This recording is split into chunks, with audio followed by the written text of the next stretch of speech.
And you know what else has done a lot of 85 and 95% dips? Ethereum did a 95% dip.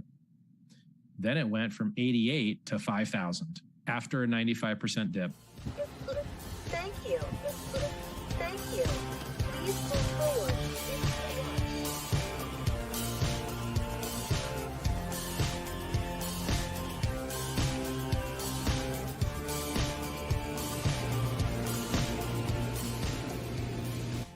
Bitcoin dropped 85 all the time. I got into Bitcoin at 30. It dropped down to 2. That's a 93.5% drop.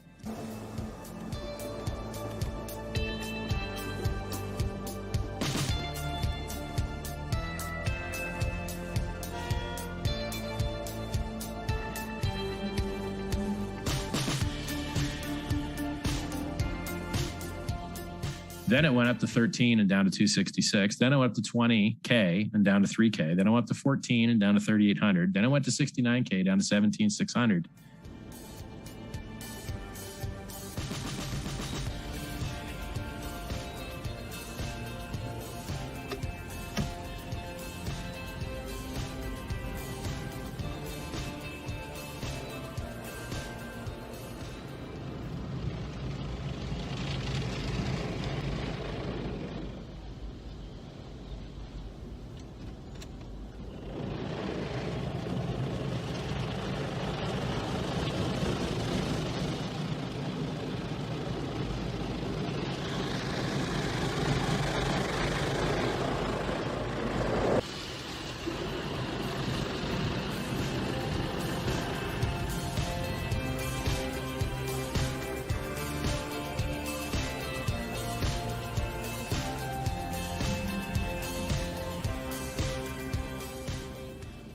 Volatility is the price you pay for the world's best performing asset.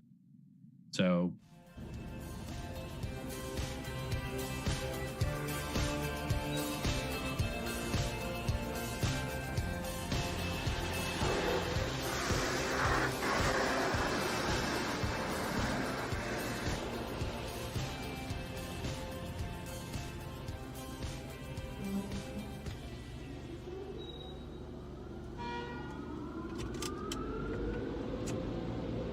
I f***ing love car washes.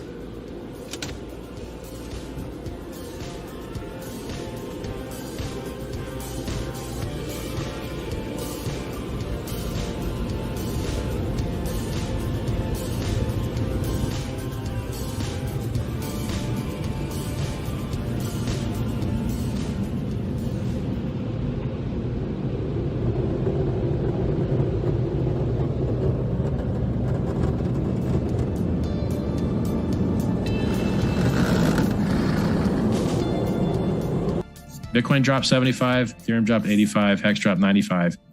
Which one do you think is going to get up the hardest?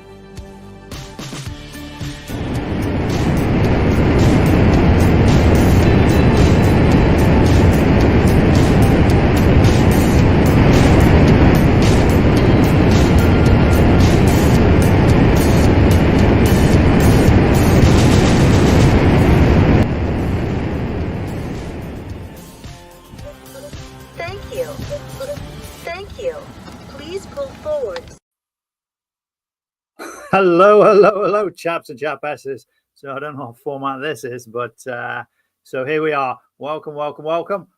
My name is Dr. H. I am the CryptoPractor, and my camera is doing something very strange. I seem to be round. Okay, and yeah, that's right. So welcome to the Sunday Abundance Show. So this is where we discuss health and wealth principles in the crypto space and beyond. So welcome. Come in and take a seat. And for the last few weeks, we've been discussing the book, the principles that we can get out of the book, The Richest Man in Babylon. And indeed, we are going through chapter by chapter. We're reading the chapters, a bit of a discussion. And then what's going to happen at the end of this, I'll have another subject to go on. In fact, I know the book that we're going to next. I'm really excited about it. Hang on to the end. I'm going to share that with you. And but what will happen at the end, I'll clip this all down so you've got a nice, concise Richest Man in Babylon with some nice illustrations and stuff. So today we are at chapter 7, and I was playing with my camera the other day, looking at all the different formats. So obviously this is, we're gonna have the round format for me today. Okay, so today we are on we're on the camel trader of Babylon. Okay, but just to rewind slightly, as I said, my name is Dr. H. I'm the CryptoPractor. My aim is to provide hands-on practical edutainment and simple crypto investing strategies for beginners, blossoming neophytes, and the next generation OGs. Okay, and to do that, the fact is, I understand that I made most of my money outside of crypto. So whilst I am a super enthusiastic crypto advocate, I am an amateur at this stage. Okay, I do have some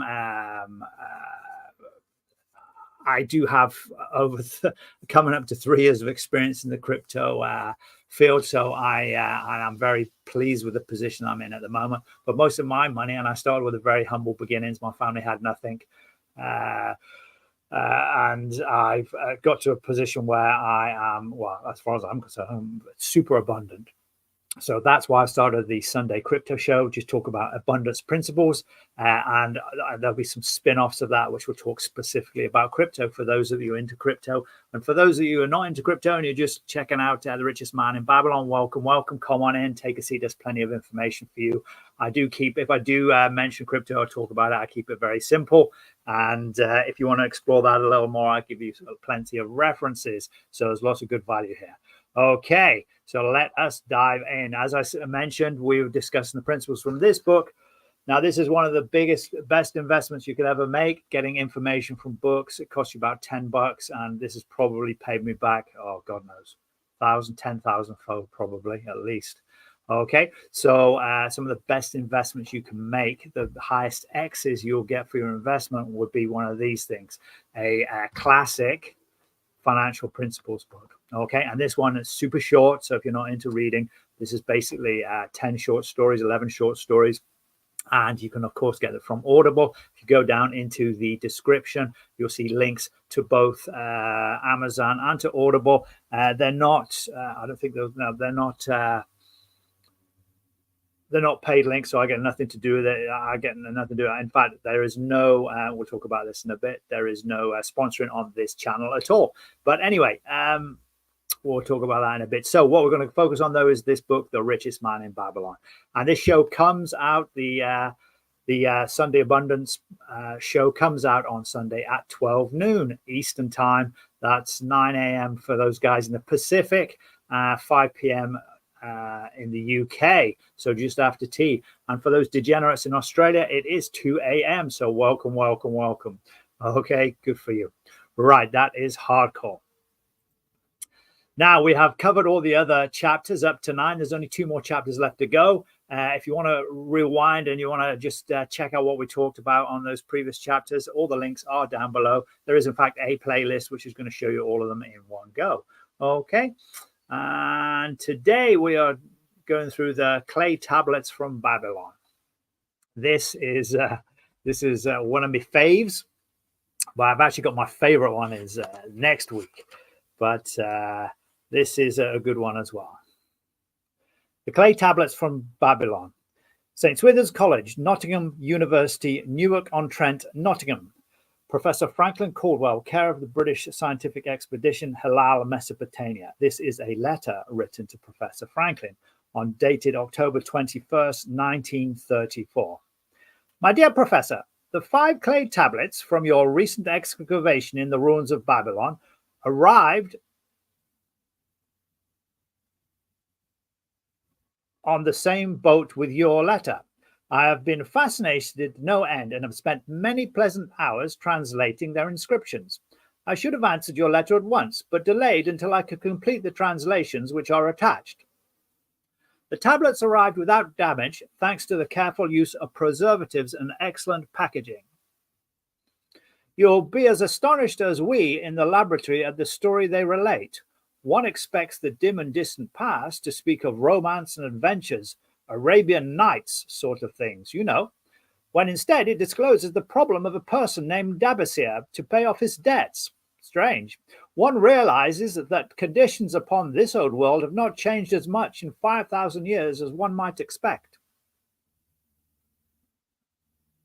It's odd, you know, but these old inscriptions rather rag me, as the students say. Being a college professor, I'm supposed to be a thinking human being possessing a working knowledge of most subjects.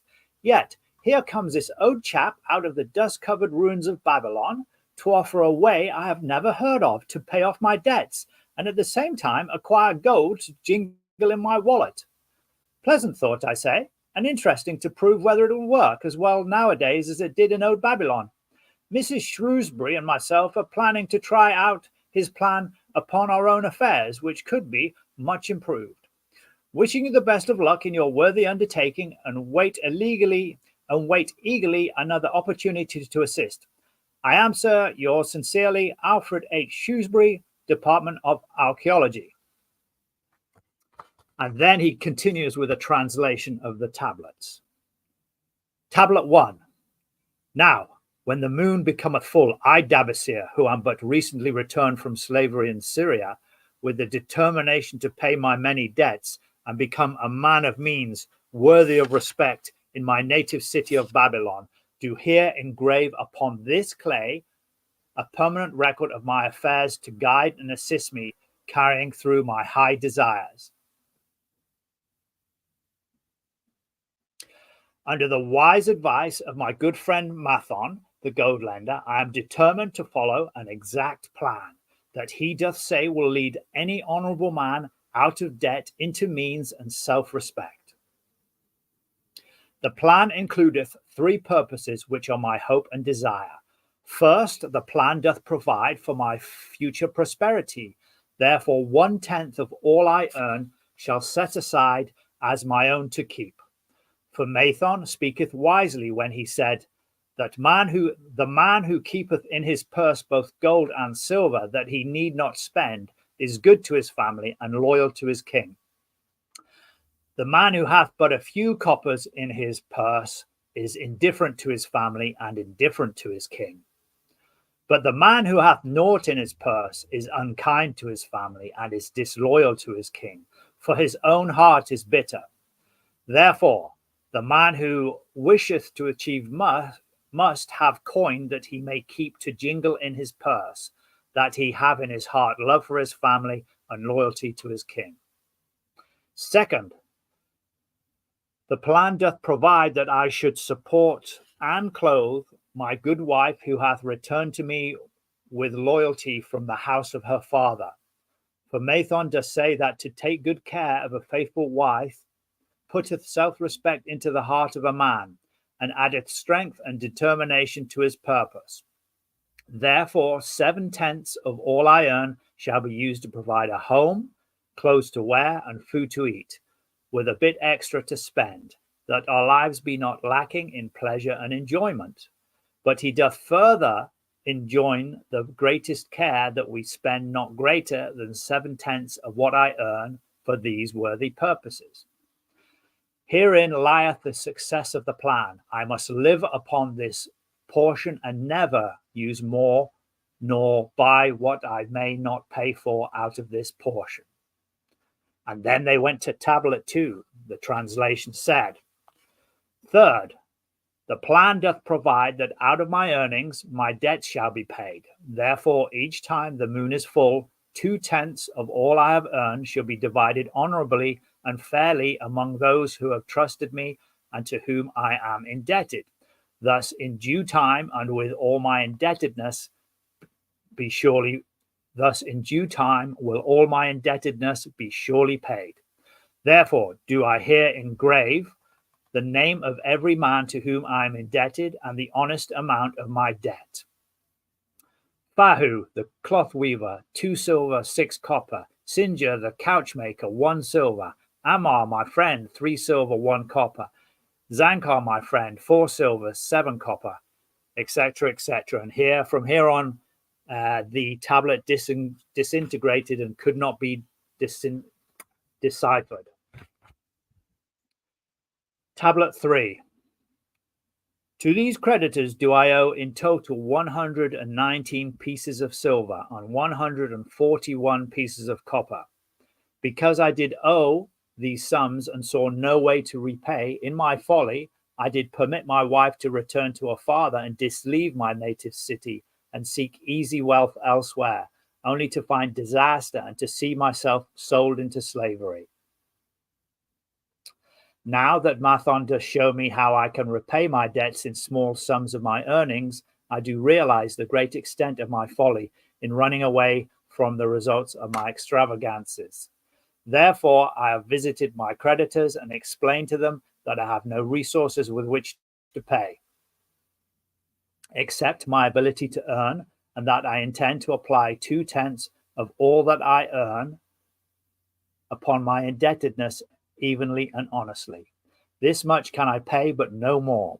Therefore, if they be patient, in time my obligations will be paid in full. Ahmar, who I thought my best friend, reviled me bitterly, and I left him in humiliation. Birajik, the farmer, pleaded that I pay him first, that he did badly need help. Alkahad, the house owner, was indeed disagreeable and insisted that he would make me trouble unless I did soon settle with him in full. All the rest willingly accepted my proposal. Therefore am I more determined than ever to carry through, being convinced that it is easier to pay one's just debts than to avoid them. Even though I cannot meet the needs and demands of a few of my creditors, I will deal impartially with all. Again, tablet 4. I'm just going to take a pause there just to give a shout out there to the chat. Thanks, guys. Welcome. Come in, throw in a comment. And if you are on the replay, then do throw a comment in down below. I do circle back. I do come around and see what's going on. Now, the cool thing about this is if you like this story, and then obviously it's going to spread it to other people. If you like the format, if you're enjoying that, that's great. And if you're part of the Hex Richard Hart community, then it's obviously going to spread the word. So do share it. Do share it on your networks, social network. I'm not super good at social network. If anyone's out there, if you could just throw it out onto this live stream out onto X, that would be fantastic. I have indeed overlooked that. And it's good to hear from you. Right, so welcome. Come on in, guys. My name is Dr. H. I'm the CryptoPractor, and we're going through the 9th chapter of The Richest Man in Babylon, and it is the story of the clay tablets. Now, just as a reminder, nothing that I give you on any of my channels or any of my shows on the channel is financial advice. So I put together this little reminder.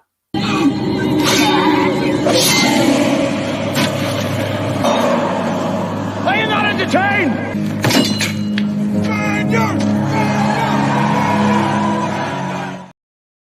So there you go, guys. So let's fire on. I'll throw that in a couple more times. I just like it. All right. So tablet 4. Again, the moon shines full. I have worked hard with a free mind. My good wife hath supported my intentions to pay my creditors. Because of our wise determination, I have earned during the past moon, buying camels of sound wind and good legs for Nebuchadnezzar, the sum of 19 pieces of silver. This I have divided according to the plan. 1/10 have I set aside to keep as my own. 7/10 I have divided with my good wife to pay for our living. 2/10 have I divided amongst my creditors as evenly as I could be done. I did not see Ahmar, but left it with his wife. Birajik was so pleased he would kiss my hand. Old Akahad alone was grouchy and said I must pay faster, to which I replied that if I were permitted to be well fed and not worried, that alone would enable me to pay faster. All the others thanked me and spoke well of my efforts. Therefore, he paused. At the end of one moon, my indebtedness is reduced by almost 4 pieces of silver, and I possess almost 2 pieces of silver besides, upon which no man hath claim. My heart is lighter than it hath been for a long time. Again, the moon shines full. After a pause. Again, the moon shines full. I have worked hard and with poor success. Few camels have I been able to buy. Only 11 pieces of silver have I earned. Nevertheless, my good wife and I have stood by the plan, even though we have bought no new raiment and eaten little but herbs. Again, I paid ourselves 1/10 of the 11 pieces, while we lived upon 7/10. I was surprised when Ahmar commended my payment, even though small. So did Burjek. Alcahad flew into a rage, but when told to give back his portion if he did not wish it, he became reconciled. The others, as before, were content. Again, the moon shines full, and I am greatly rejoiced. I intercepted a fine herd of camels and bought many sound ones. Therefore, my earnings were 42 pieces of silver. This moon, my wife and myself have bought much needed sandals and raiment. Also, we have dined well on meat and fowl. More than 8 pieces of silver have we paid to our creditors. Even Alcahad did not protest. Great is the plan, for it leadeth us out of the debt and giveth us wealth with which is ours to keep. 3 times the moon has been full since I last carved upon the clay. Each time, sorry, I was just checking the microphone was on each time. So any comments there, fire them up into the comments, guys. It's always good to see you. Thank you for coming along. Good day, Centurion X. Always a pleasure, never a chore. Nice to see you. And welcome to all of you other guys that are here. Now, if you're here for the replay afterwards, do throw a comment in down below. I love to hear from you. If there's something I'm doing too much of or too little of, do say in the comments. I do take your positive feedback and I do work to implement it. Okay, and I've got a treat for you guys coming up in a couple of weeks, but there'll be a few more details of that in a second. Just hang in there with me. Okay, 3 times the moon has been full since I last carved upon the clay. Each time I paid to myself 1/10 of all I earned. Each time was good. And each time my good wife and I lived upon 7/10, even though at times it was difficult. Each time have I paid to my creditors 2/10. In my purse I now have 21 pieces of silver that are mine.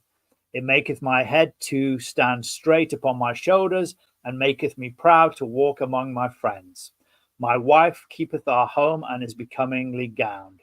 We are happy to live together. The plan is of untold value. Hath it not made an honorable man out of an ex-slave?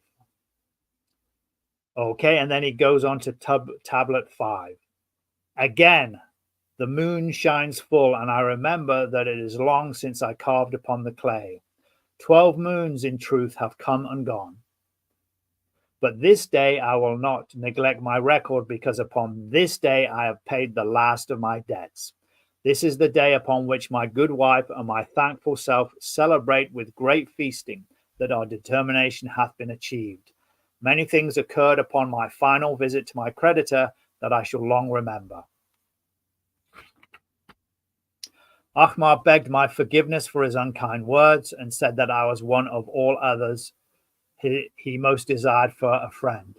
Old Alcahad is not so bad after all, for he said, "Thou wert once a piece of soft clay to be pressed and moulded by any hand that touched thee, but now thou art a piece of bronze, capable of holding an edge. If thou needest silver or gold at any time, come to me." Nor is he the only one who holdeth me in high regard. Many others speak deferentially to me. My good wife look at me with a light in her eyes that doth make a man have confidence in himself. Yet it is the plan that hath made me my success. It hath enabled me to pay all my debts and to jingle both gold and silver in my purse. I do commend it to all who wish to get ahead, for truly, if it will enable an ex-slave to pay his debts and have gold in his purse, will it not aid any man to find independence? Nor am I myself finished with it, for I am convinced that if I follow it further, it will make me rich among men. And then there's a letter. St. Swithin's College, Nottingham University, Newark-on-Trent, Nottingham, November the 7th, 1936. Professor Franklin Caldwell. To Professor Franklin Caldwell, care of British Scientific Expedition, Halal, Mesopotamia. My dear Professor, in your further digging in those ruins of Babylon, you encounter a ghost of a former resident, an old camel trader near Dabasir. Do me a favor. Tell him that his scribbling upon these clay tablets so long ago has earned for him the lifelong gratitude of a couple of college folks back here in England. We're just going to take a quick pause there, guys, just to talk about, so this is my guarantee. You guys can read that as easy as anyone else. As we said before, and as I mentioned before, Are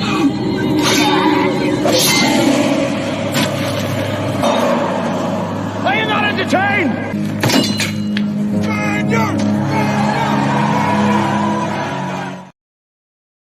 this is edutainment only, and it is not advice, not financial advice. Now, I don't take, because of my guarantee, I don't take money from any channel. So today's show is not, repeat, not sponsored by my fellow Englishman over actually in England. I'm actually in North America, and that is Crypto7. Now, as I say, obviously there is no sponsorship here, but I want to mention and give him a shout out because he has been working extremely hard ever since I've been in crypto to bring content to crypto lovers.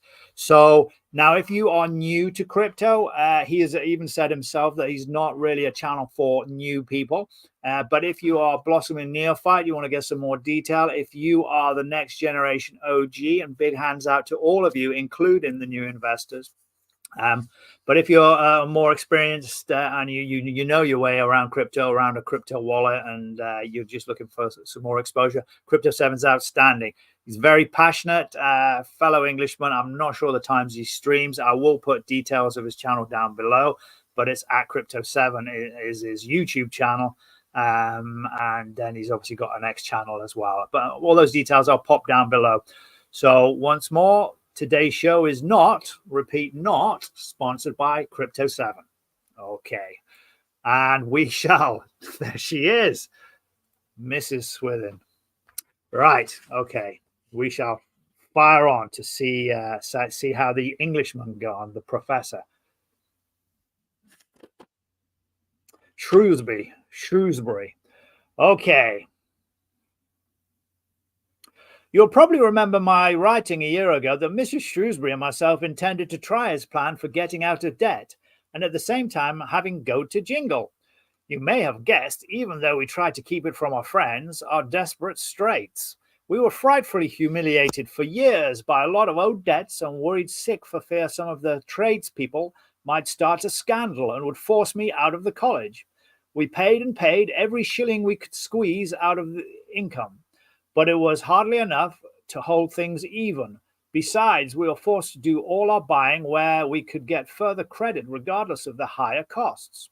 It developed into one of those vicious circles that grow worse instead of better.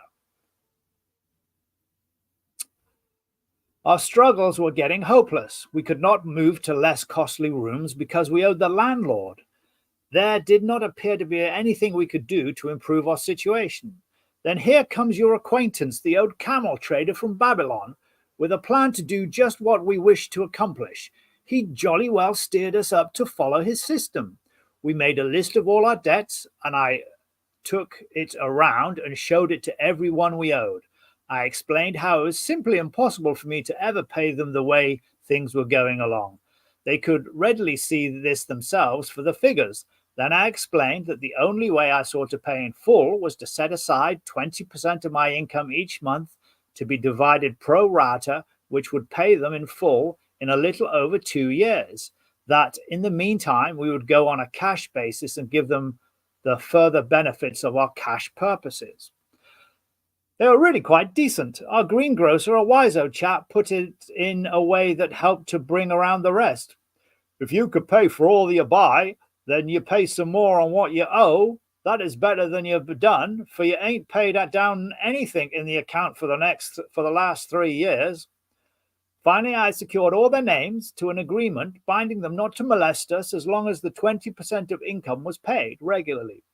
Then we began scheming on how to live upon 70%. We were determined to keep that extra 10% to jingle. The thought of silver and possibly gold was most alluring. It was like having an adventure.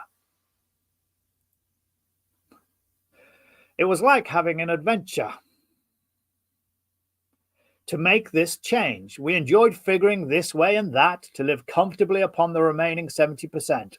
We started with rent and managed to secure a fair reduction. Next, we put our favorite brands of tea and such under suspicion and were agreeably surprised how often we could purchase superior qualities at less cost. It is too long a story for a letter, but anyhow, it did not prove difficult. We managed, and right cheerfully at that.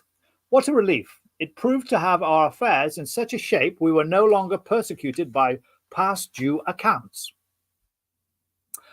I must not neglect, however, to tell you about that extra 10% which we were supposed to jingle.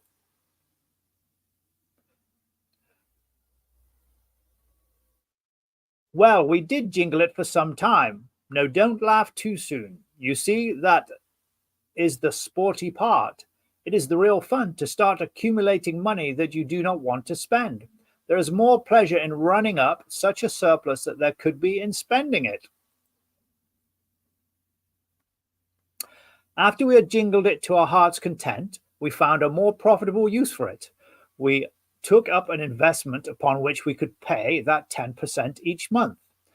That is proving to be the most satisfying part of our regeneration. It is the first thing we pay out of my check. There is a most gratifying sense of security to know our investment is growing steadily. By the time my teaching days are over, it should be a snug sum, large enough so the income will take care of us from then on. All this out of my same owed check. Difficult to believe, yet absolutely true. All our debts being gradually paid, and at the same time our investment increasing. Besides, we get along financially even better than before. Who would believe there could be such a difference in results between following a financial plan and just drifting along? At the end of the next year, when our old bills shall have been paid, we will have more to pay upon our investment besides some extra for travel. We are determined never again to permit our living expenses to exceed 70% of our income. Now we can understand why we would like to extend our personal thanks to that old chap whose plan saved us from our hell on earth. He knew he'd been through it all. He wanted others to benefit from his own bitter experiences. That is why he spent tedious hours carving his message upon the clay. He had a real message for fellow sufferers, a message so important that after 5,000 years it has risen out of the ruins of Babylon, just as true and just as vital as the day it was buried. Yours sincerely, Alfred H. Shrewsbury, Department of Archaeology. There you go, guys. So that is the end of chapter 9. There's only one more chapter and then a kind of a summary, and I'm looking to get some special guests in. If you know of anyone, do put it in the comments or reach out to me on X. I've got a few that I'm just trying to contact, which I'm having trouble with, which surprised me because I had them at the beginning of the show. And let's have a look and see what else we've got next time. Let's get this one out. I seem to have removed. Okay, actually, this isn't small. So I don't know why this image is so small, but it is what it is. So this is the luckiest man, luckiest man in Babylon. This is the next show. Okay, so I'm really excited to. Oh, that's why. Yeah, so I'm really excited to go through that. And this is actually my favorite chapter of all 10 chapters, or 11 if you include the last one. This is actually my favorite one. So come along to that. I'm hoping to get a guest in with it because, like I say, this is an exciting one. But just before we go, just how would that chapter apply in the crypto space and beyond? Okay, so obviously we all talk about dollar cost averaging. And you may have heard, and right before I get into this, just to remind you, this is just fun.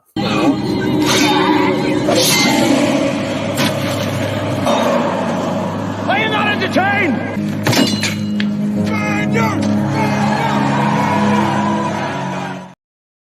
Yeah, man. So just to remind you, so this is not advice, not financial advice. It's just edutainment. Okay, so we could, for example, let's see, we've got a better slide. Boop. Yeah, so obviously using this information so that we can live and we can have some spare money. And with that spare money, we can invest so that we're not, as some people do, bet their entire house in the crypto space. So dollar cost averaging is a function of that, and that is for those new to crypto or new to investing or finances when you are investing regularly a small amount. So I personally have trouble saving money per se, but I can save 10% and put it straight into an investment that I never actually see it. So that's a really handy way of doing it. And for a few months, I was doing that in the crypto space until my bags are completely as packed as they are now. So that is one thing to look at. The other thing that it talks about or alludes to me, which is very much part of the community that I belong to, and that is I've just had the phrase and lost it. That is my daughter does it all the time. It's when you put off having something now for later on, and I know it happens. We talk about it all the time in the community, but I've just completely popped out of my head. Okay, delayed gratification. There you go. Pop back in. So that's delayed gratification. So that's an aspect of that. So you want to make the investment, but you can't make it, or you want to buy the thing you want to buy, but you can't make it. So after 4 or 5 or 6 months, you've then saved it up. And I have actually instigated, since reading this book, literally instigated back into my life, saving 10% to put to one side, because some investments have not worked out as well as they could do, and they've been delayed. So I've had to make new steps, and I actually went back to these first principles of putting 10% aside, and actually 10% for taxes as well, because they need paying, and I want to stay on that without it being onerous. Okay, so that's kind of some of the ways that I see that reflect. Now, the other thing that comes into it is the risk you want to take with that 10% of savings, that gold you have jingling in your purse. Yeah, gold may not be very attractive, but it is low risk. It does not have the volatility that crypto has. So if you're new to the crypto space, check out my beginner videos. I've started the first couple. There's still a few more to do until I finish the set, but they do talk about the one that's actually being constructed at the moment, and it should be out in the next couple of weeks. Talks about